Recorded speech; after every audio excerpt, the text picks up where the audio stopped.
espacio en la radio para analizar, opinar y discernir sobre los hechos y acontecimientos del Ecuador y el mundo. Libertad de expresión, porque la opinión de todos es importante. Un cordial saludo a los amigos cibernautas en el Ecuador y en el mundo entero. Gracias por acompañarnos nuevamente en un nuevo programa de libertad de expresión, donde la palabra de todos es muy importante. Recordar a los estimados amigos nuestros que nos pueden escuchar en directo a través de Radio Unión en línea, nos pueden mirar en directo por Facebook y en YouTube. Bueno, ahora tenemos el gusto acá en Libertad de Expresión de contar con la presencia de una persona muy especial, ¿no? Damos la bienvenida a la doctora Melanie Barragán. Ella es española, es doctora en Ciencia Política por la Universidad de Salamanca, es consultora de la Corporación Andina de Fomento, es docente e investigadora en la misma Universidad Española, una universidad de tanto prestigio y que tanto ha dado al mundo, no solamente a España, sino al mundo entero. Melanie, bienvenida acá a Libertad de Expresión. Muchas gracias. Pues, con tu experiencia quisiéramos conversar sobre, hay tantos temas que se pueden hablar, pero lamentablemente el tiempo es muy corto, vamos a tratar de aprovechar lo máximo para hacerlo. Me gustaría empezar esta charla, este diálogo, recurriendo un poco a tu experiencia como politóloga y que nos cuentes algo. ¿Qué pasa con la política española? ¿Qué pasa con la Unión Europea luego de la salida de Gran Bretaña? ¿Qué va a pasar? Porque hay otras voces de otros países que quieren seguir el mismo camino que Gran Bretaña, pero ¿qué está pasando? Tú con tu experiencia, ¿qué nos puedes comentar? Bueno, en primer lugar, buenos días y gracias por la invitación. Yo creo que deberíamos empezar haciendo un pequeño diagnóstico de cuál es la situación general para después poder aterrizar en España, porque lo que está ocurriendo en España no es algo como tan aislado de otras dinámicas que se están viendo. Tenemos que pensar, en primer lugar, que el contexto actual está muy marcado por la crisis económica, que no es un factor menos importante. ¿Existe? La crisis tuvo su momento fuerte en Europa, Estados Unidos en 2008. Luego la crisis de las materias primas en América Latina, y aunque es cierto que los indicadores ya no son tan negativos, ha sido una crisis muy larga, ha sido una crisis que ha puesto un poco en jaque a las clases medias, porque fueron las que se vieron más afectadas, y que realmente también ha tenido como un impacto en el descontento ciudadano. Eso por un lado. Luego, por ejemplo, también la cuestión a nivel internacional de la llegada de Trump, que todos decimos, uy, estamos muy sorprendidos porque alguien como Trump llegara a la presidencia. Bueno, quizá no es tan raro si empezamos a observar también como algunas dinámicas que se están dando y los liderazgos que se están exigiendo frente a esta coyuntura y las exigencias o las demandas que ha proporcionado esta coyuntura. Luego, por ejemplo, la búsqueda como de nuevos líderes que no son radicales como Trump, pero, por ejemplo, todas las expectativas puestas en Macron en Francia, ¿no? Entonces, yo creo que estamos como en un escenario en el que la gente empieza a salir un poco de lo que es la crisis, una crisis que les ha golpeado fuerte, a lo que se une un descontento ciudadano. O sea, yo recuerdo en España, que me preguntas en concreto, cuando la gente empezaba a ocupar las plazas públicas, ocupaba la Puerta del Sol, y era un poco el discurso de que se vayan todos, que no es tan raro, porque en América Latina y en Ecuador mismo también habéis tenido como esa situación, ¿no? Entonces, si es un momento en el que la clase media se empieza a ver golpeada, en el que hay una desafección, en la que los partidos tradicionales no son capaces de asumir la situación o de proporcionar respuestas, y en los que los nuevos partidos que emergen creo que tampoco han sido del todo hábiles a la hora de canalizar esas demandas. Pienso en Podemos, por ejemplo, toda la crisis interna que ha tenido, luego también como su comportamiento en los últimos tiempos. Una parte yo creo que debido a inexperiencia y otra también a lo complejo que es abordar la situación actual. O sea, con esto no quiero tampoco como culpabilizarlo, sino ser conscientes del momento en el que se estamos moviendo. Yo creo que estamos en un escenario en el que, por ejemplo, es muy difícil hacer predicciones. Reino Unido, bueno, también hubo con muchas particularidades. Hay que pensar el momento en el que se convoca la consulta. O sea, el primer ministro casi que convoca la consulta para salvar su situación interna en el partido. Como si fuera obligado, ¿no? Claro, o sea, porque era como una promesa que se había hecho. Entonces, él defiende desde el primer momento la permanencia, pero tenía como cierta obligación electoral de convocar la consulta. Sale la consulta, en la que también es importante señalar, poca gente votó. El principal voto a favor de la salida fue en áreas rurales y con población muy envejecida. Bueno, sale el resultado y de repente el primer ministro se va, dimite. ¿Vale? Entonces, estamos en un momento en el que no sé si ha habido responsabilidad política por todas las partes y en las que quizá no se ha sabido gestionar como todas estas cuestiones de las que yo estaba hablando hasta el momento. Muy interesante cuando se topa o tú topas el programa, el tema del presidente de los Estados Unidos, señor Trump. Cuando se produce un primer resquemor con la canciller alemana con Trump, y luego se sucede una serie de acontecimientos que van separando la aparentemente excelente relación que había entre Estados Unidos y la Unión Europea. Cuando gana Macron en Francia, se produce una especie de alianza franco-alemana y la canciller expresa que es la oportunidad que tiene Europa para valerse por sí sola, no depender directamente, como muchas veces ha acontecido, de los Estados Unidos. ¿Se puede lograr eso? Es que yo creo que Estados Unidos y la Unión Europea tienen como una vocación como muy distinta. La Unión Europea siempre se ha vendido un poco más como el consenso, el diálogo, quizá no un poder tan fuerte. No tenemos, por ejemplo, un ejército, no tenemos una fuerza militar. Y también es un proceso que hemos ido viviendo y que también ha tenido muchos problemas. O sea, antes de enfocar la relación con Estados Unidos, también hace falta ver la situación en la que está la Unión Europea. La Unión Europea, un repaso muy breve, surge después de la Segunda Guerra Mundial porque es necesario, primero, reconstruir Europa y, segundo, evitar los conflictos que tradicionalmente habían tenido Francia y Alemania por el carbón y el acero. Bueno, después van surgiendo diferentes instituciones europeas hasta que después, en el 92, surge la Unión como tal, ya no es la Comunidad Económica Europea. Y digamos que los tiempos de prosperidad ha ido bien, pero en los últimos 10-15 años hemos visto que también la Unión Europea ha tenido unos desafíos fuertes. Primero porque creo que nunca se construyó una identidad europea. Fue más una unión económica, comercial, nos venía como muy bien el libre tráfico de mercancías, después de personas. Pero cuando estalla la crisis, yo creo que se pone de manifiesto que prima una política más estatal. O sea, los estados empiezan a mirar por sus intereses y lo que es la unión como que se pone en crisis. De hecho, antes de que estallara la propia crisis económica, hubo una polémica muy fuerte por la cuestión de la Constitución Europea.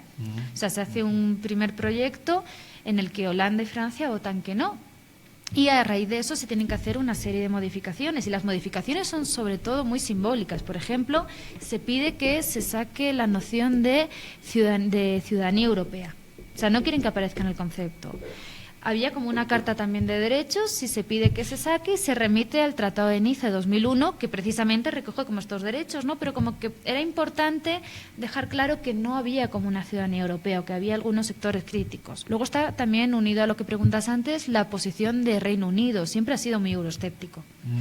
O sea, mientras que había países como Alemania, Francia, que sí que estaban convencidos con el proyecto europeo, Reino Unido siempre fue un poco por libre. De hecho, nunca adoptó el euro, él mantuvo la libra esterlina, tenía como algunos acuerdos preferenciales, algunas materias que no acababan de comprometerle. Entonces, bueno, primero tenemos como esa situación en la que con la crisis se pone más de manifiesto que priman como los intereses estatales. Y segundo, que la vocación de Europa yo creo que nunca fue igual que la de Estados Unidos. O sea, Estados Unidos fue una superpotencia desde las guerras mundiales. O sea, tenemos el orden bipolar y Estados Unidos y Rusia son los países como que fuertes. Yo creo que la Unión Europea nunca llegó a posicionarse en ese papel.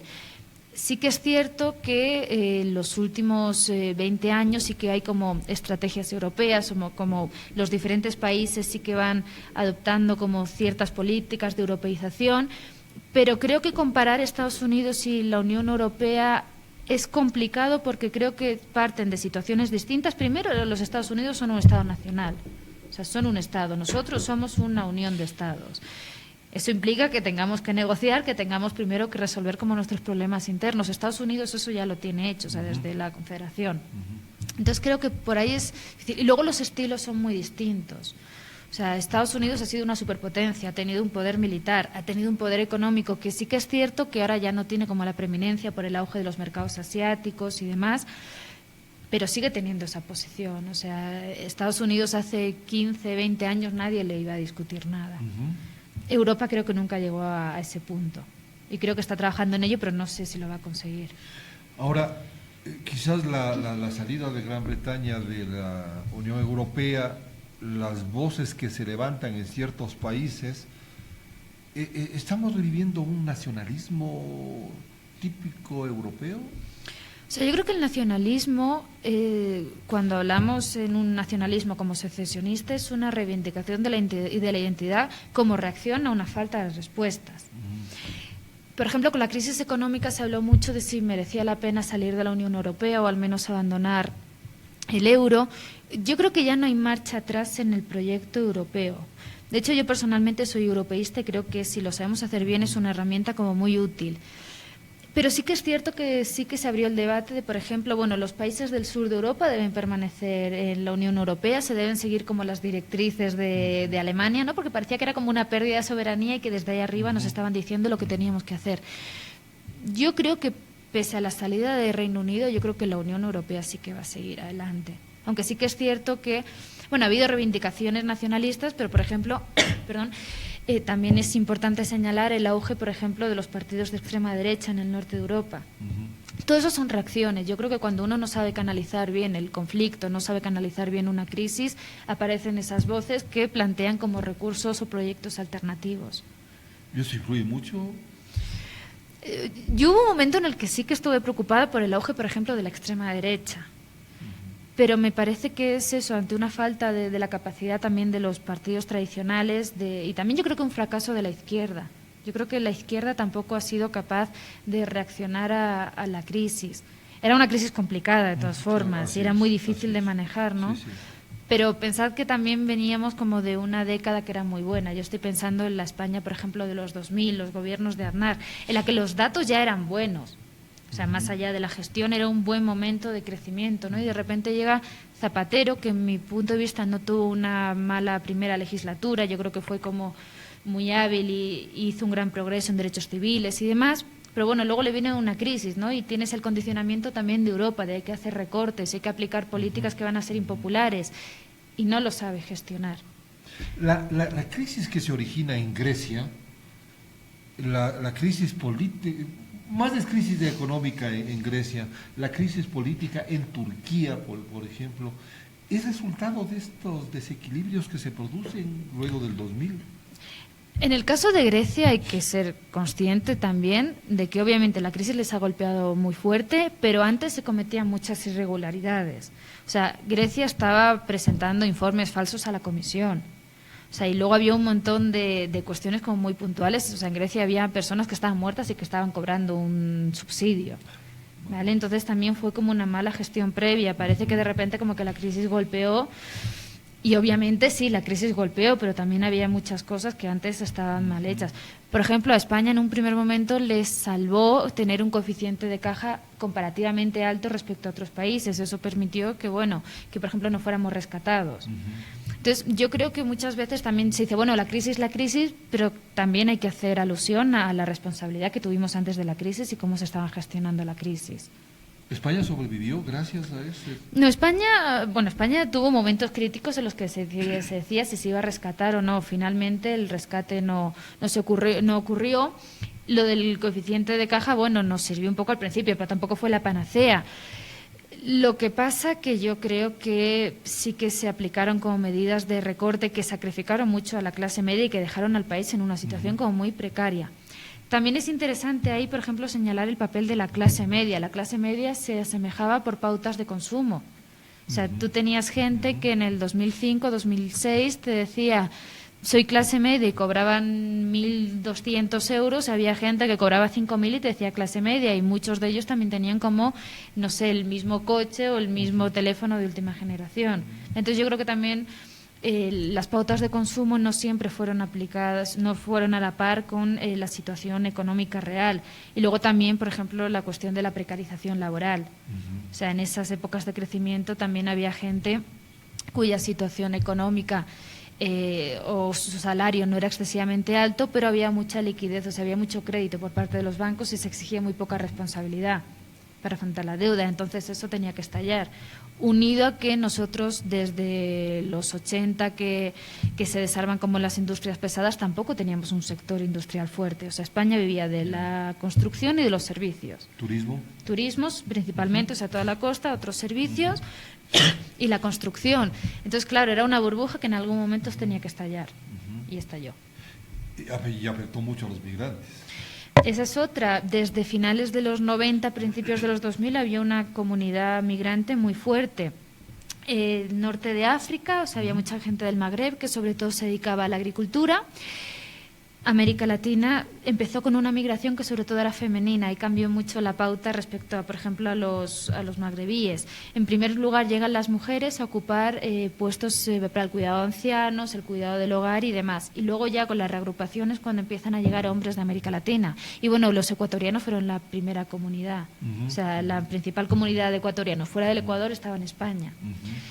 Mucha de esa gente luego empezó a retornar, porque la situación era precaria en España y quizá para estar en una situación precaria en España, pues mejor llegar a Ecuador, que también coincidió con todo el auge de los años, como que hablan de la década ganada de Correa. Volviendo al tema político, la crisis que sufre Europa, que sufre España, en este caso específicamente, ¿eso da lugar al surgimiento de una izquierda radical como Podemos?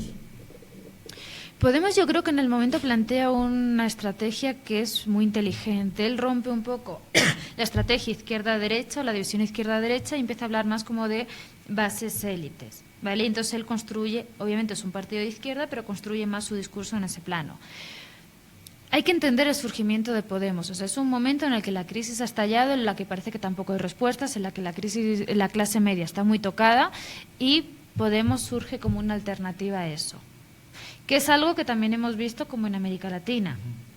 Entonces, yo creo que ahí es cuando hay que entender el contexto. Y obviamente ellos construyen una estrategia que es un poco el nosotros contra ellos, ¿no? El anti-establishment. La élite contra como la ciudadanía. Ellos hablan, por ejemplo, de círculos, ¿no? Que es que, bueno, espacios para que la gente pudiera participar y demás. Yo creo que eso es una reacción al fracaso de los partidos tradicionales. Y en ese momento yo creo que Podemos sí que fue muy hábil en saber canalizar eso. Ahora, mucha gente en América Latina, en Ecuador, en Venezuela, principalmente, se dice que los principales cuadros de Podemos se forjaron aquí, en Ecuador, en Venezuela. Sí, habían trabajado como consultores en el gobierno. Bueno, de hecho, Podemos al principio se basa mucho en la estrategia de la clau, ¿no? De la interpretación del populismo, y muchos de ellos sí que habían trabajado como asesores o habían hecho consultorías en Ecuador, en Venezuela, en otros países. Sí. Y con una remuneración económica bastante fuerte. Sí, yo no he visto los cheques, pero dicen que sí. Y bastante fuerte, porque aquí es normal, en los corridos políticos se habla mucho de eso, ¿no? ¿Y qué pasó con... se supone, o de dicho, se supone que puede haber o debe existir una cierta conexión ideológica entre Podemos, Izquierda Unida, el Partido Socialista Obrero, pero como que no llegan a concretarse esos fines ideológicos. Izquierda Unida, o sea, para contextualizar un poco, es una unión de partidos de izquierdas del Partido Comunista Español con otros grupos, ¿no?, que surge después de la transición. El Partido Comunista Español, por ejemplo, fue como el principal partido que le hizo la oposición al franquismo, muchos de ellos desde la clandestinidad, pero luego la transición cuando empiezan a llegar cuadros. Pero ¿qué pasa? Que Izquierda Unida siempre se vio muy desfavorecida por el sistema electoral español, porque aunque eran como la tercera fuerza más votada, nosotros tenemos la fórmula DONT, pero distritos muy pequeños, con lo cual se sobrerepresentan a las dos fuerzas más votadas. Y eso siempre Izquierda Unida como que le perjudicó mucho, porque tenían el voto más disperso, ¿vale? Luego el Partido Socialista Español, yo creo que fue como el gran triunfador de la izquierda dentro de la transición. O sea, estoy pensando en las elecciones del 82, mayoría absoluta con González, repiten en el 86, o sea, ya es a finales de los 90 cuando empieza a desgastarse, pero González estuvo 14 años en el gobierno y con un liderazgo bastante fuerte. Y en los últimos momentos también, bueno, ahora con todo el conflicto del que hablaremos que ha tenido el PSOE a nivel interno, como que también la figura de González pesaba porque no sé hasta qué punto él fue capaz también de irse y dejar que los demás supieran hacer. Pero el Partido Socialista es un partido como socialdemócrata. Ahora con Pedro Sánchez como que hubo un momento de, bueno, hacemos un frente de izquierdas o no, pero en las primeras votaciones de las elecciones como fue imposible, también por las demandas de ambas partes y por la situación en la que también Pablo Iglesias yo creo que dejó a Pedro Sánchez, ¿no? Porque cuando se reúnen, luego Pablo Iglesias sale diciendo que bueno, que la vicepresidencia va a ser para él, que el Centro Nacional de Inteligencia, y eso como que comprometía también un poco el liderazgo. Claro. Y también una parte importante del PSOE, no sé si es antipodemos, pero como que no sigue la misma línea, con lo cual era muy complicado. Y claro, ahora que estamos hablando del PSOE, también el problema interno que han tenido, la crisis de liderazgo. Teníamos por una parte como los viejos varones que eran más partidarios de Susana Díaz, luego tenemos a Pedro Sánchez, o sea, Pedro Sánchez era secretario general y se va, o sea, porque hay una crisis muy interna, muy fuerte cuando se convoca al comité, al Congreso Nacional del PSOE, y luego se vuelve a presentar en las primarias si gana. Pensado un secretario que se tiene que ir, que tiene un conflicto fuerte y que después gana las elecciones. Regresa nuevamente. ¿Vale? O sea, eso es un cisma importante dentro del partido. Y ahora como que Podemos tiene un poco en jaque a Pedro Sánchez diciendo, bueno, vamos a presentar una moción de censura contra el presidente Mariano Rajoy. Paréntesis, una moción de censura, nosotros tenemos un sistema parlamentario.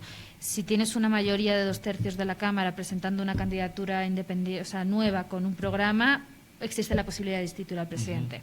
Entonces, Podemos lanza la moción de censura, pero sabía que no tenía la mayoría necesaria para ello. Y ahora como que le está haciendo el invite a Pedro Sánchez diciendo, bueno, ¿y tú la vas a presentar o no? Entonces también está en una situación comprometida. Pero desde el punto de vista estratégico también Pedro Sánchez ha tenido sus conflictos dentro del partido. Y bastante graves, ¿no? Y graves. Entonces como que él está ahí un poco a ver buscando qué equilibrios y con quién nos vamos a aliar o no. Pero Pedro Sánchez sigue buscando la presidencia, ¿no? Porque regresa ya nuevamente, pero ahí viene el obstáculo con Podemos. Es que le pone una situación como un poco comprometida. En un primer momento se dijo que quizá Rajoy convocaba elecciones para octubre, noviembre, aprovechando la debilidad del PSOE para obtener una mayoría más holgada aún. Lo que pasa es que el PP también, el Partido Popular, está como muy salpicado con casos de corrupción, con lo cual creo que tampoco es el momento para anticipar elecciones. Pero sí, o sea, yo creo que Pedro Sánchez es un tipo que quiere ser presidente. Y el hecho de que después de toda la crisis interna se volviera a lanzar como candidato y ganara, yo creo que es una muestra bastante clara de que él va por la presidencia del gobierno. ¿Y se ve una diferencia grande en el PSOE de Felipe González y en el PSOE de Pedro Sánchez? Es que son momentos muy distintos, o sea... Pensad que cuando llega González al gobierno en el 82, Suárez había hecho lo que era como la transición política y González lo que hace es, por ejemplo, crear el estado de bienestar, hacer como políticas de izquierdas. Yo creo que a González hay que reconocerle, pues eso, el auge de los servicios de sanidad, de educación y demás. Ahora el momento es como muy distinto, o sea, las demandas son otras, también ha habido como cambios generacionales. Yo creo que gran parte del problema interno que tuvo el PSOE es también como esta cuestión, ¿no?, de cómo vinculamos lo nuevo con lo viejo. Teníamos a gente que eran como los viejos varones que estaban ya desde la época de González y otros liderazgos, muchos de ellos surgidos con Zapatero o a la luz de toda esa época, o sea, como nuevas generaciones. Y yo creo que ahí hubo un conflicto también. Siempre los conflictos internos que se producen en los mismos partidos, hay mucho interés, incluso en los mismos partidos aparentemente que manejan la misma ideología, el mismo pensamiento, pero el interés personal es muy fuerte. Porque el político es ambicioso y yo creo que necesariamente la ambición no es mala, lo que pasa es que la tienes que saber canalizar. También yo creo que los conflictos han existido siempre, pero ahora son mucho más visibles. Yo recuerdo el Congreso del PSOE, cuando Pedro Sánchez tiene todo el problema y como que se nombra a la gestora, los mismos militantes y miembros de la cúpula, o sea, como que iban mandando WhatsApps a la prensa y uno desde fuera iba siguiendo como todo lo que pasaba. Entonces, yo creo que no es que antes no hubieran conflictos, sino que ahora también son como mucho más mediatizados. Tenemos las redes sociales, tenemos un montón de medios de comunicación, entonces todo eso se hace más visible también. Se ve más claramente, sí. ¿no? Y la situación del PP, aparte de los graves casos de corrupción que se lo ha denunciado, pero se mantiene. Sí, eso es como muy curioso. Hay que pensar, por ejemplo, que Rajoy fue candidato 2 veces antes, si no me equivoco, y perdió las elecciones. Tuvo un momento complicado, yo creo, Rajoy en el Congreso del Partido Popular que se celebra en Valencia, creo que fue como en el año 2006, en los que sí que parecía que habían como otros líderes que empezaron a poner de manifiesto que quizá Rajoy no iba a ser el mejor líder. Pero ahí se cortaron muy fuerte, o sea, muy pronto. Y creo que también tuvo un papel importante José María Aznar, como que llamó al orden. Y en el Congreso de Valencia dijo, nuestro candidato es Rajoy. Y Rajoy yo creo que lo que ha hecho es como un poco dejar pasar el tiempo. Creo que se ha visto también bastante beneficiado por toda esta crisis que ha tenido el Partido Socialista. Entonces él como que ha ido dejando hacer y se ha salvado. Creo que, por ejemplo, las últimas elecciones fueron un claro ejemplo. Mientras que el Partido Socialista y Podemos tenían como esas negociaciones en las que también como que acabaron mal, él no hacía nada. O sea, si te fijas en la campaña de Rajoy, fue más la inacción que la acción. Y creo que esa ha sido su carta desde que es presidente del Gobierno. O sea, dejar que los demás hagan, que los demás se desgasten y él se va salvando. Y mira que ha habido casos muy graves de corrupción en el Partido Popular y siguen habiendo. Y él también ahí ha tenido como una postura como muy pasiva, ¿no? O sea, él como parecía que aquello no fuera con él. Hace un momento tú mencionaste el caso del PSOE, que más bien es una socialdemocracia que en los años 80 tuvo una influencia inmensa, no solamente en España, sino a nivel mundial. Recordemos que al menos en América Latina, la mayor parte de gobiernos eran socialdemócratas. Y quizás, me atrevería a decir, si no es una herejía, que el triunfo de los socialdemócratas en América Latina fue un reflejo del triunfo de la socialdemocracia con Felipe González en España. Ahí se juntan bastantes cosas. Primero, por ejemplo, González era secretario general del PSOE a finales de los 70 y dimite pidiendo como requisito que se sacara la vinculación marxista del partido, ¿no? Entonces como que empieza a construir su socialdemocracia. Y luego fue un líder que también estuvo como muy proyectado a América Latina, porque tampoco hay que olvidar que para España América Latina es una prioridad. De hecho, incluso en los últimos años en los que se ha primado sobre todo las relaciones con la Unión Europea, España es el único país que tiene como una agenda propia con América Latina. O sea, España participa de observador en la OEA, fue el primer estado observador en la Alianza del Pacífico, en diferentes programas de integración, tanto el centroamericano, etcétera, en UNASUR. Entonces, como que González sí que me miró mucho a América Latina y también fue una figura como muy mediática. De hecho, hasta el día de hoy lo sigue estando. La cuestión de Venezuela, por ejemplo, o sea, Felipe González está como muy metido. Bueno, te diría más, está Felipe González, pero también está Zapatero como con líneas distintas, porque Zapatero está muy implicado en hacer un proceso como de transición más pacífica y González yo creo que está ya más por la línea un poco de ruptura. De hecho, ha sido como muy crítico con el gobierno de Maduro, y Maduro también le ha respondido que no tiene que hacer injerencias en política exterior. Pero sí que creo que durante los gobiernos de González, la década de los 80, principios de los 90... O sea, América Latina era muy importante. También hay que pensar, por ejemplo, en las empresas españolas en América Latina durante los gobiernos de González, que como que se consolidan y tienen mucha presencia. Obviamente los vínculos culturales, históricos, relaciones políticas. Entonces yo creo que él como que sí que apuntó mucho a América Latina y creo que eso sí que pudo servir como de escuela, como ejemplo para otros gobiernos de izquierdas en América Latina. Si hablamos del caso de Venezuela y hablamos la diferencia, si vale la redundancia, hablamos la diferencia entre la acción de Felipe González y la acción de Zapatero, como que chocan los dos, siendo de una misma corriente, chocan en sus fines, en sus objetivos respecto a Venezuela. Pero porque también yo creo que son estilos de liderazgo diferentes. Por ejemplo, uno de los programas estrella, una de las políticas de González fue como la Alianza de las Civilizaciones. Zapatero es un tipo muy como de consenso, de vamos a sentarnos, vamos a hablar. González yo creo que es un líder como mucho más fuerte en ese sentido. Y Zapatero era muy carismático, pero su carisma también se asentaba mucho en relación a esto. Vamos a negociar, como un tipo muy pacífico, muy de consenso.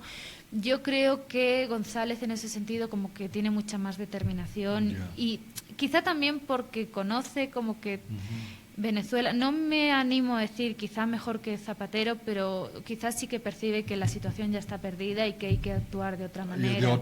Y también es otra generación, yo creo, y tienen como otra experiencia política. Para finalizar esta primera etapa, hablemos algo. ¿Qué pasa con Ciudadanos? ¿Es el centro, es el centro, es el, como se dice, el que define? Bueno, Ciudadanos es un partido que surge en Cataluña, un poco también como reivindicación frente a este como que nacionalismo catalán independentista. Y dice, bueno, nosotros podemos ser un partido como más o menos conservador, pero no nacionalista. Y es muy curioso lo que ocurre en el caso de Ciudadanos, porque se posiciona en la primera votación de las elecciones como muy bien, o sea, parece como una opción muy factible, pero poco a poco se va desinflando y de hecho en las siguientes elecciones incluso pierde también número de diputados sin intención de voto.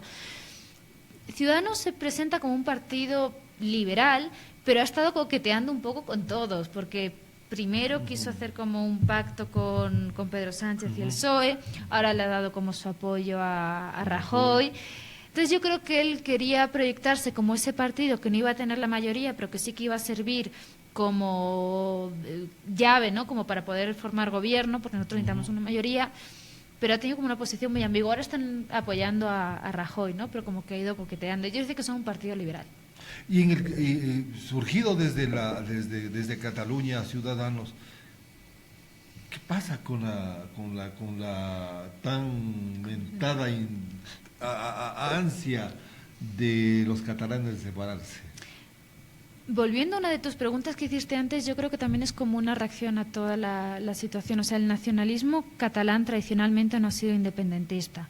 Sí que es cierto que Cataluña históricamente tiene una burguesía que es como muy fructífera y que sí que plantean un proyecto diferente al de Castilla, ¿no? Que era como mucho más tradicional, mucho menos dinámico, más apoyado pues en la agricultura y demás, pero nunca se plantea como un proyecto secesionista. Yeah. Lo que pasa que creo que ahí se han confluido como bastantes cosas. Primero creo que hay un conflicto de base económica. España tiene un modelo federal, pero es imperfecto. O sea, bueno, es un estado de las autonomías, que es como un cuasi federalismo, en el que no hay federalismo fiscal.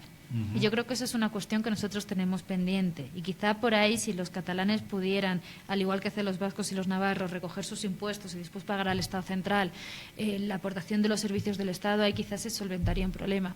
Y luego también que creo que Rajoy fue muy poco hábil. Cuando empiezan a surgir como que también estas demandas, él se cierra en banda y dice que él no tiene nada que hablar. Y yo creo que España es un Estado plurinacional. O sea, nosotros tenemos, por ejemplo, Galicia, País Vasco y Cataluña iban a aprobar su estado de autonomía durante la Guerra Civil, bueno, durante la Segunda República, pero después del estallido de la Guerra Civil como que hace que solo se pueda aprobar uno. Cuando nosotros hacemos la transición, se reconocen regiones históricas que son los andaluces, los catalanes, los vascos y los gallegos. O sea, no podemos negar contra eso. Tenemos diferentes lenguas, tenemos diferentes culturas. Y creo que desde el Gobierno central como que hizo una vocación unificadora que no permitió dialogar con estas regiones y atender también a sus necesidades. Y eso creo que como que exacerbó también que gente que quizá no era independentista dijera, bueno, por lo menos queremos la consulta. Porque eso es curioso, hay muchos catalanes que dicen queremos consulta aunque vamos a votar por la permanencia de España. ¿Vale? Pero eso es como un indicador de quizá no nos están escuchando, queremos también como que nos den. Y luego creo que también se utilizó mucho políticamente. O sea, como que se creó un conflicto político de una situación que quizás se podría haber resuelto de otro modo. ¿Puede ocurrir que habrá otras regiones que también querrán su independencia? Yo creo que no, porque el conflicto así como más fuerte lo teníamos en el País Vasco con la banda terrorista ETA. Y después de la entrega de las armas y de la desmovilización, como que esa cuestión está mucho más calmada. Ellos generalmente han tenido en el gobierno al PNV, de poco, Partido Nacionalista Vasco, que como que sabía cómo, bueno, captar como esas demandas y esa identidad, pero ya no se plantea como la independencia. Y luego otras regiones que podrían decir, bueno, tienes un nacionalismo histórico, como puede ser Andalucía o Galicia, no creo que lo vayan a plantear, primero porque el nacionalismo se articula más en una base regionalista que independentista, segundo porque económicamente creo que los números tampoco les saldrían. Ya. Y finalmente en este punto, ¿qué tan involucrada ha estado la academia en el tema político español? Yo siempre hago la crítica a la Universidad Española, que vive un poco como de espaldas a la realidad, y creo que también se puede hacer esta extrapolación a otros casos. Sí, ahora, por ejemplo, perdón, Con Podemos sí que tenemos a gente que viene como de la universidad, o sea, Pablo Iglesias, Serrejón, pero bueno, luego otras personas que quizás no son tan conocidas, sí que están muy vinculadas al ámbito académico. Pero creo que por lo tradicional, o sea, por lo general la universidad ha quedado como muy de espaldas a todo eso. Piensa que la Universidad Española está muy poco movilizada, por ejemplo. O sea, en América Latina la universidad está mucho más politizada. En España casi que te cuesta que los alumnos se movilicen o que los profesores se movilicen. En los últimos tiempos, con el auge de Podemos, eso sí que ha habido un repunte, ¿no? Entonces sí que tienes a más gente, por ejemplo, vinculada con Podemos y con cosas así. Pero por lo general yo creo que uno de los fallos de la Academia Española es que ha estado siempre como un poco de espaldas a todo eso. Pero yo creo que eso también forma parte, o sea, hay que estudiar los momentos así de movilización. Sí que tienes durante la transición, en los últimos años de la dictadura, como una movilización bastante fuerte en general de la sociedad, también de académicos y demás. Pero luego tú ves entre, pues no sé, el 79, 80, o quizá un poquito más, pon 81, 82, hasta prácticamente la crisis, que la gente no salía a la calle. O sea, hubo como... A González le hicieron como, creo que, no sé, 4 o 5 huelgas generales. A Aznar le hicieron solo una y porque era una reforma laboral como muy fuerte. Entonces, como que hubo mucho tiempo en el que la gente estaba desmovilizada, pero porque también había mucha desafección política. La gente pensaba, primero, que eso como que no iba con ellos, tenía poco interés. Y segundo, también estaban convencidos de que ellos tenían poca capacidad de influir en el sistema y que incluso el sistema tampoco les iba a dar como respuesta, ¿no? Entonces, tenemos como varias décadas en las que la gente prácticamente no sale, o sea, la gente no se implica en política. Y ahora, ¿cómo ve la Academia Española América Latina? ¿Hay puntos específicos o es un término general para...? Yo creo que la Academia Española cada vez tiene como más vinculación con América Latina, tanto desde el punto de vista práctico, o sea, hay como un montón de convenios. Por ejemplo, mi universidad tiene, yo creo que convenios con casi todas las universidades de América Latina. También bastante intercambio. Yo creo que no hay un día en el que un académico español no esté en América Latina, dando alguna clase, dando alguna conferencia. Entonces, yo creo que sí que hay vínculos fuertes. Y luego desde el área de las, bueno, por ejemplo, desde el área de la tecnología, ciencias, un montón de españoles, por ejemplo, vinieron académicos con toda esta década de crecimiento, ¿no? Y como que se bebió también de mucho académico español, muchos doctores vinieron aquí. Y desde el punto de vista, por ejemplo, de las ciencias sociales, también creo que muchos de estos conflictos que está viviendo la región han despertado el interés de la Academia Española. O sea, creo que hay gente trabajando sobre Venezuela, hay gente que está trabajando sobre el giro a la izquierda. O sea, yo creo que la conexión entre las universidades es importante porque históricamente también lo fue. O sea, el modelo de la universidad latinoamericana es el modelo de Salamanca. Así es. ¿Vale? Entonces yo creo que existen esos vínculos históricos, creo que institucionalmente sí que se han hecho como muchas cosas, o sea, cuando se celebran las cumbres, cuando se celebran foros, yo creo que sí que hay bastante intercambio entre académicos españoles y latinoamericanos. Y luego ya desde un punto de vista más pragmático, yo creo que en los últimos años sí que ha venido como mucho español, sobre todo español más que europeo en general, a trabajar aquí, quizás satisfacer también las necesidades, las demandas que tenían las universidades latinoamericanas de incorporar a doctores o gente con posgrado. Yo creo que ya han venido bastantes personas. Y luego, como ámbito de estudio, yo creo que los procesos que han ocurrido en los últimos años, yo creo que han despertado mucho interés en la Academia Española. Hablando concretamente en la Universidad de Salamanca, ¿existe alguna cátedra sobre Latinoamérica? Bueno, de hecho nosotros tenemos el Instituto de Iberoamérica. Entonces nosotros tenemos un centro de investigación que es dependiente de la universidad, donde nos concentramos en estudiar la realidad latinoamericana.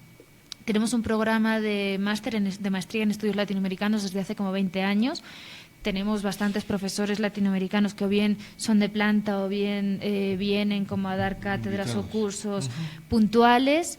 Mucha de la producción en términos de tesinas de maestría, de tesis doctorales, son sobre América Latina. Y bueno, en este centro de investigación yo creo que se vive como por y para América Latina.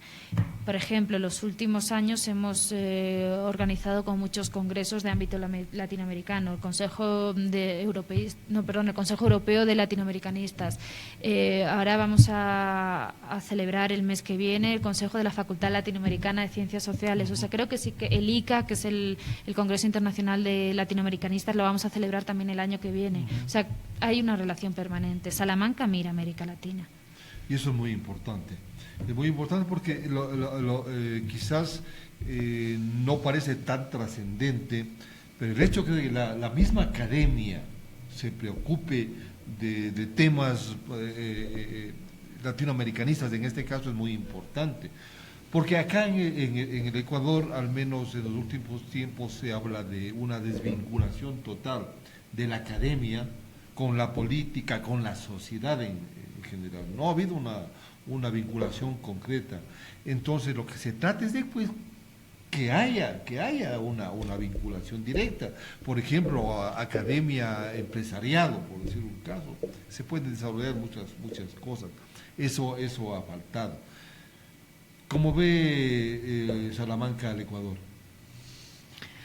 Bueno, en el Ecuador han pasado procesos políticos muy interesantes, pero yo no me remontaría únicamente a la llegada de Correa, sino que incluso me llegaría a periodos anteriores. Entonces, Ecuador para nosotros ha sido como un caldo de cultivo muy interesante para analizar esos procesos del auge, por ejemplo, de liderazgos fuertes, el desarrollo de populismos, la imposibilidad, parece que, de consolidar un sistema de partidos.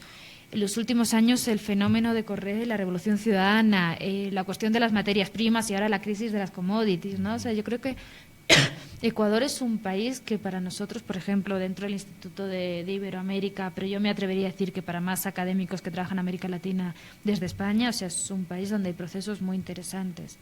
El trabajo de investigación que hace Salamanca a través del Instituto Iberoamericano, sus resultados son objeto de análisis para transmitir a los alumnos o para transmitir a los gobiernos latinoamericanos.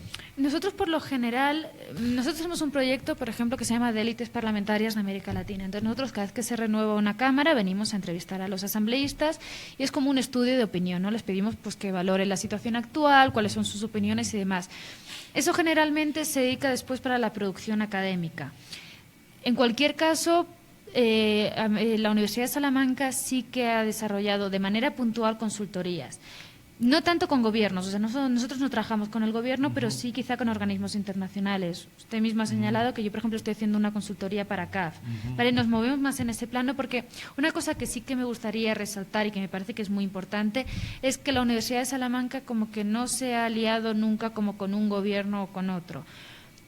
De manera puntual sí que hemos hecho como comunicados. Por ejemplo, Flaxo España, que forma parte de la Universidad de Salamanca, cuando fue el impeachment contra Dilma sí que se pronunció en momentos como muy puntuales, pero nosotros nunca nos hemos querido alinear con un gobierno o con otro, o sea, porque estamos haciendo como ciencia y no política. Claro, que es lo importante, ¿no? Eso. Y eso sí que se ha tratado mucho de salvaguardar, o sea, nosotros no nos alineamos ni con un gobierno ni con otro. Claro, siempre es bueno tratar el tema, pero claro, sí que existe una vinculación directa que puede influir en ciertos momentos en alguna situación.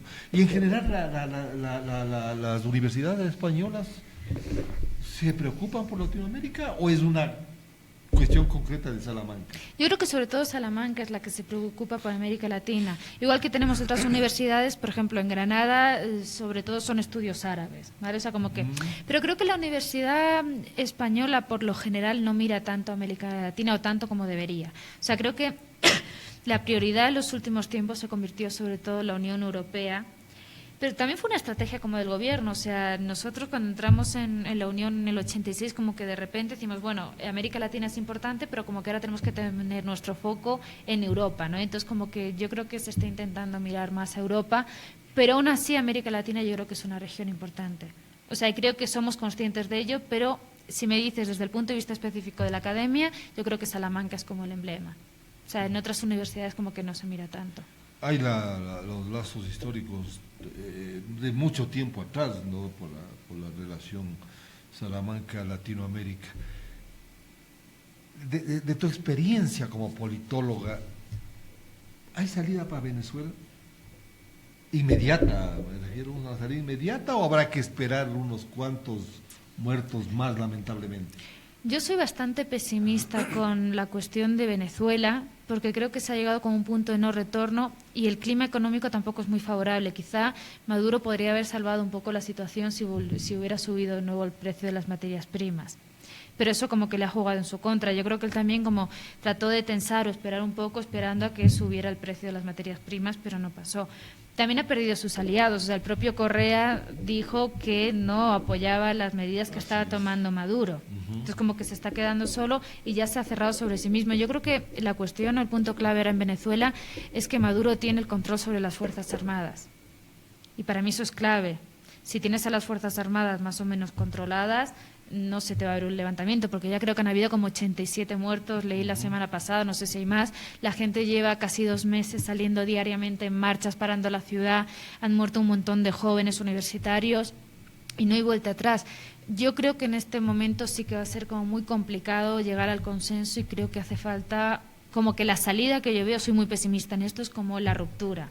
De hecho, con la constituyente, o sea, hay muchos ideólogos, muchos pensadores que eran afines al chavismo que están diciendo, bueno, con la constituyente ya se acaba con los últimos reductos del chavismo.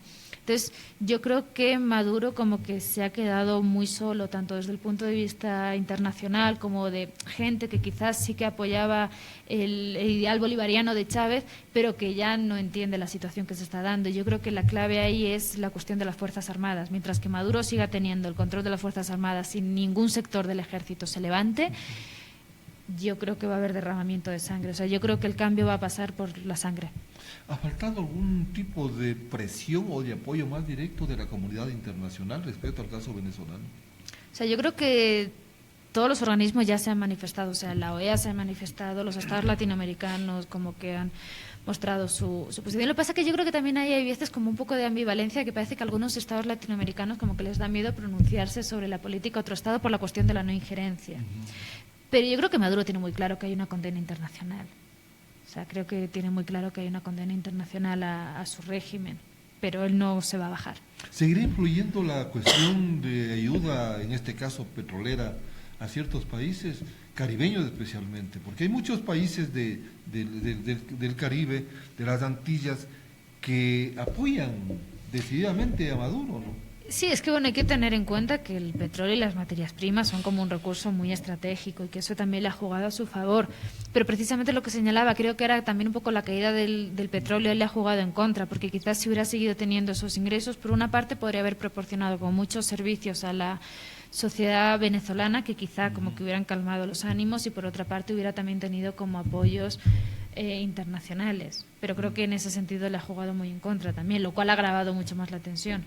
Uno de los objetivos básicos que tuvo el presidente Hugo Chávez fue la formación de organismos internacionales estrictamente latinoamericanos que apoyen en cierta medida su política, porque, por ejemplo, la creación del ALBA el objetivo era apoyar decididamente a Chávez. Lo mismo puede hablarse de la UNASUR, de la CELAC, etcétera, pero como que no acaban de despegar estos organismos. O sea, yo en sí no veo mal la construcción, por ejemplo, del ALBA o de otros organismos, porque creo que una de las asignaturas pendientes que tiene América Latina son los procesos de integración. Y hemos visto que, bueno, el Mercosur es como que el que mejor ha funcionado, pero el resto o se han quedado en cuestiones intencionales o se han implementado, pero no acaba de funcionar. Yo creo que el ideal de la América Latina Unida, o sea, ese programa integracionista que, por ejemplo, tenía Bolívar, es que es muy difícil de implementar porque América Latina es como muy diversa y hay intereses como muy distintos. A mí personalmente no me parece mal que se hayan tratado de poner como estos programas en marcha. Lo que sí que es cierto es que luego no han contado con los recursos suficientes o han estado muy condicionados a los gobiernos de turno y entonces eso también como que le resta mucha fuerza porque, por ejemplo, el ALBA, en el momento en el que haya como un giro a la derecha, eso se va a disolver porque está como muy vinculado a una ideología, ¿no? Pero per se no me parece mal que se trataran de poner en marcha proyectos de integración, lo que pasa que sí, que han estado como muchos de ellos muy politizados. Por ejemplo, acá los países andinos, que en principio sí. formaron lo que se llamó el Pacto Andino, sí. Ahora es ya hasta el nombre, se me ha olvidado como que perdió fuerza el proceso de integración por intereses particulares de cada país, ¿no? Como que el proceso de integración estuvo bueno para el papel, para las palabras, pero no para los hechos. Pero también por las propias dinámicas de los países. O sea, hablas de intereses, yo hablaría más bien como de las propias demandas y las dinámicas internas de cada país. Si tú tienes una situación como la que está teniendo ahora Venezuela o tienes crisis como las que ha sufrido el Ecuador, es muy difícil estar gestionando eso y a la vez estar dentro de un proceso de integración, porque un proceso de integración te va a proporcionar como beneficios, pero también va asociado a algunas obligaciones que pueden ir desde el punto de vista económico. O sea, ¿cómo vas a participar en un pacto que te establece como ciertas pautas económicas cuando tu economía está en crisis? Entonces yo creo que El fracaso muchas veces de esos procesos de integración ha sido que la situación interna de los países no está como del todo resuelta. Entonces es muy difícil que te comprometas de cara para afuera o que puedas ejecutar programas o que puedas desarrollar esos proyectos si tu situación interna como que no está solventada. En el caso de Latinoamérica, ¿pesa la ideología en procesos de integración? Yo creo que en algunos proyectos el ALBA es un claro ejemplo que sí que iba como muy asociado. En otros yo creo que no. O sea, yo creo que el Pacto Andino no era como tan ideológico. Yo creo que el Mercosur... O sea, sí que tiene peso la ideología, pero yo creo que en algunos casos sí que se podrían haber solventado los cambios de gobierno. Hay otros en los que, por ejemplo, el ALBA yo creo que estaba marcadamente... O sea, era muy claro que era un pacto de izquierdas, o sea, que era un proyecto... Que más iba es la Alianza Bolivariana para América Latina, con lo cual ya el propio nombre lo dice. Por ejemplo, la situación de la Alianza del Pacífico, hay países diversos, está Chile, está México, está Perú, está Colombia, pero por ejemplo Chile, que es un país gobernado por una presidenta socialista, pero se lleva muy bien con el Perú, por ejemplo, en cuestiones de integración, pero, por con ejemplo, México. Chile nunca quiso participar del Mercosur, o bueno, entró y como que se salió. Pero yo creo que ahora la Alianza del Pacífico es como el proyecto de integración como más fuerte. O sea, yo creo que ahora como que se viene con bastantes ganas y creo que ahora como que puede funcionar. Hay que ver también la voluntad que tienen y también va a condicionar mucho el papel de Asia y demás. Pero yo creo que ahora como que es el proyecto en el que se está impulsando, se están poniendo más ganas.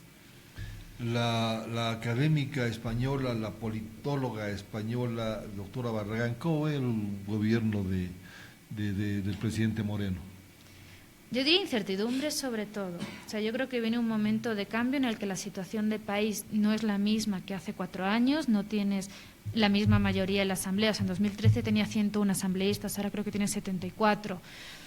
La situación económica no es tampoco como la misma que hace un periodo anterior.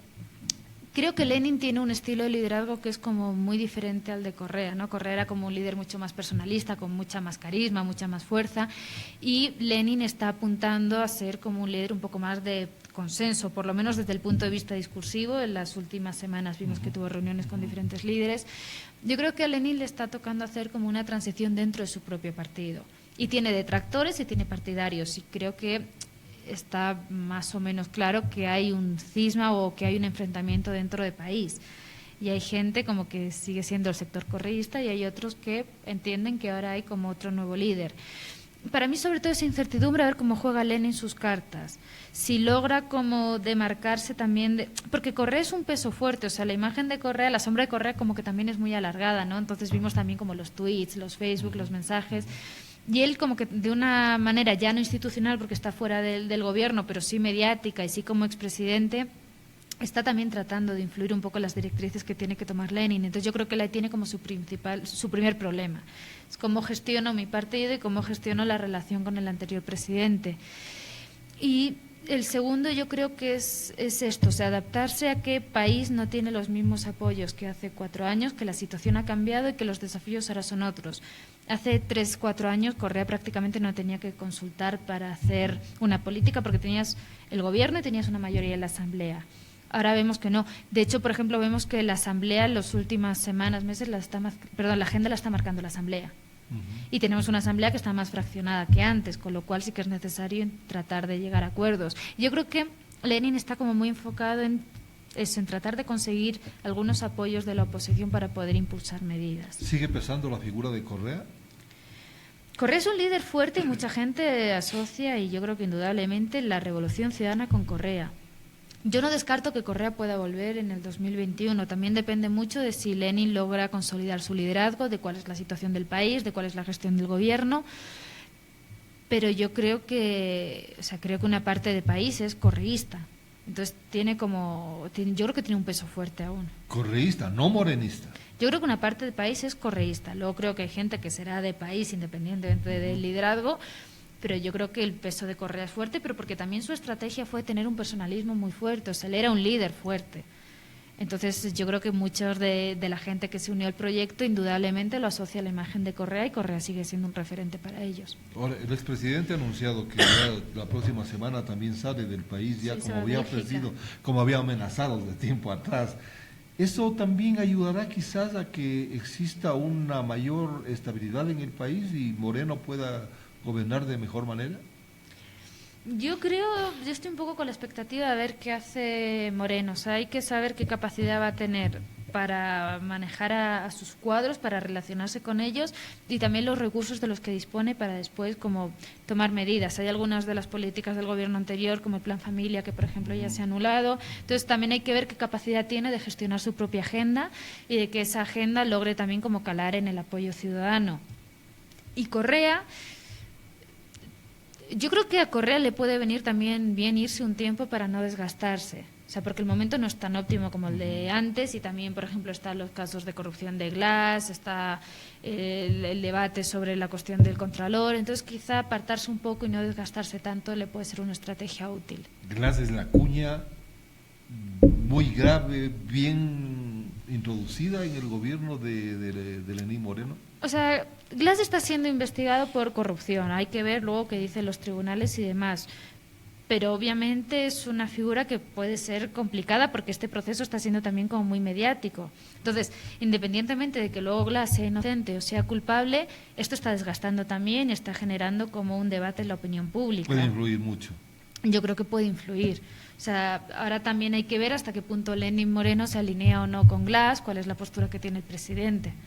Porque para finalizar, Melanie, porque parece que según lo que se ve, como que al vicepresidente Glass le tienen un poco escondido, guardado, para que no afecte la imagen del gobierno de Moreno. Hombre, bueno, escondido no lo han tenido mucho porque obviamente esto ha tenido con mucha repercusión, pero yo creo que cualquier gobierno ante esta situación lo que va a tratar es de no alimentar mucho como toda esta información, ¿no? Bueno, se le invitó desde la Comisión de Fiscalización, se le dio como un tiempo para que él después expresara lo que quisiera. Creo que la oposición tampoco está siendo muy hábil. O sea, porque en la comparecencia de Glass al final aquello se convirtió más en un espectáculo que en otra cosa, con las pancartas y unos diciendo una cosa, luego enfrentamientos entre asambleístas. Entonces, obviamente, yo creo que eso no se puede ocultar, pero sí que van a tratar como de que pase lo más desapercibido posible dentro de lo difícil que eso va a ser, o sea, porque es una cuestión que es súper mediática. Una conversación muy interesante, la visión de la academia respecto a varios problemas, especialmente políticos, dentro de Europa, dentro de España, y la visión que tiene la Academia Española, específicamente la Universidad de Salamanca, respecto a la política latinoamericana y ecuatoriana. Bueno, reitero, un conversatorio muy interesante, muy agradable. Gracias por haber estado con nosotros en Libertad de Expresión, el programa que se transmite a través de Radio Unión de la Unión Nacional de Periodistas. Desearle el mejor de los éxitos en el trabajo que viene realizando acá y pues los micrófonos nuestros siempre estarán abiertos al pensamiento académico y de Salamanca en particular. Pues muchas gracias por la invitación y un gusto.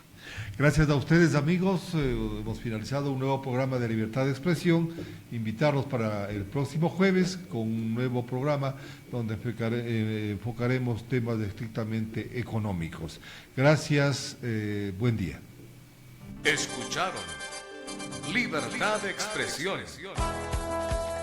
Un espacio radial donde todos pueden opinar, discernir y analizar los sucesos del Ecuador y el mundo. Hasta pronto.